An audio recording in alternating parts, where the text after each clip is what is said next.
صادق رحمت الله علیه د میا صاحب سره ډیره مینه وه.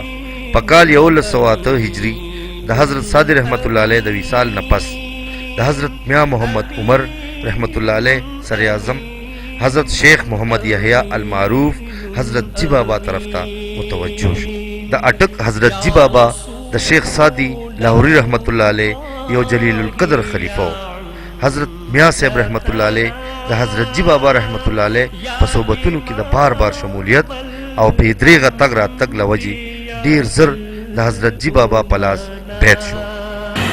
حضور قبلہ عالم حضرت جی سے بٹکی رضی اللہ تعالیٰ عنہ کے جو پیر مرشد تھے حضرت شیخ سادی لاہوری رحمۃ اللہ تعالیٰ علیہ، آپ کی وفات کے بعد حضور قبلہ عالم حضرت میاں عمر صاحب چمکنی والے حضور قبلہ عالم حضرت جی سے بٹکی رضی اللہ تعالیٰ عنہ کے ہاتھ پر بیعت کی اور ساری زندگی آپ کی مائیت میں رہے، آپ کی غلامی میں رہے. پھر حضور قبلہ عالم حضرت جی سے بٹکی رضی اللہ تعالیٰ عنہ اور رضی المقربین کی وفات کے بعد آپ چمکنی میں سجادہ رشد و ہدایت پر فائز ہوئے او مستقل د دې آستانه سره منسلک شو.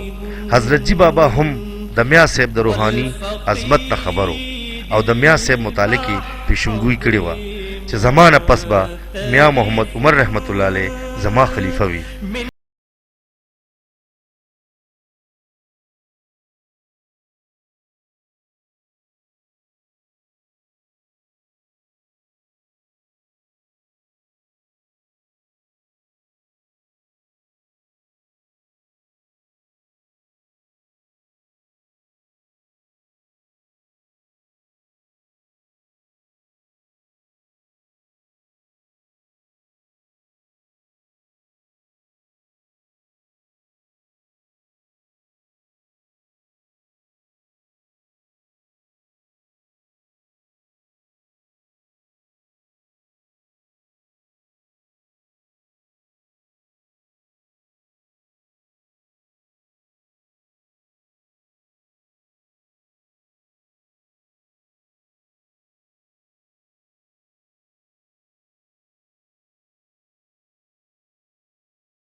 د دې جماعت په تاریخي حیثیت باره کې تاسو موږ ته څه ویل غواړئ؟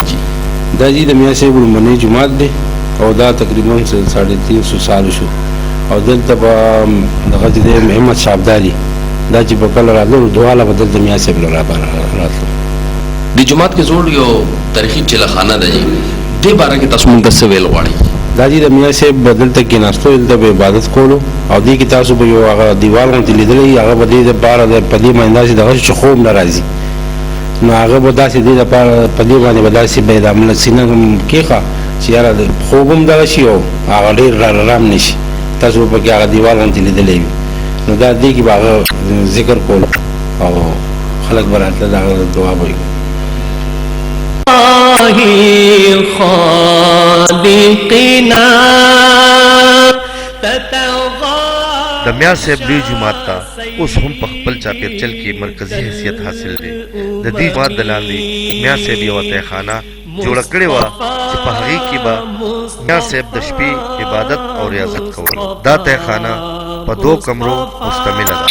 د جماعت په تاخانه باندې چېرته چې به عبادت کولو نو هلته کې اوس یو کرشمه شوې وه چې ما سره لږ موده مخکې د خواجه نظام الدین اولیه دربار سجاده نشین ته جناب ته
میا صاحب ډیر سخی الطبع بزرګ و.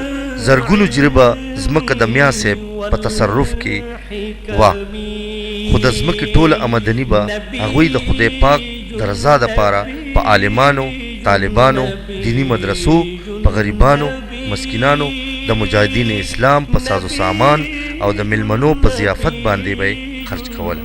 د میا صاحب د سخاوت قابل ذکر پهلو دا و چې ملمانه به څومره هم زیات شول، هغوی به دومره خوشحال وو. د رفع عامه په کارونو یې خاص توجه ورکړې وه او خپل ټول مال دولت به د خدای په لاره کې خرج کولو. هغوی به په کول او فعل باندې د سخاوت تاکید کولو. چاته محمد صاحب رحمت الله علیه په خپل وخت کې په سوکنو کلی کې 3 تاریخي جماعتونه جوړ کړي دي چې 3 واړه په خپل اصل حالت کې موجود دي.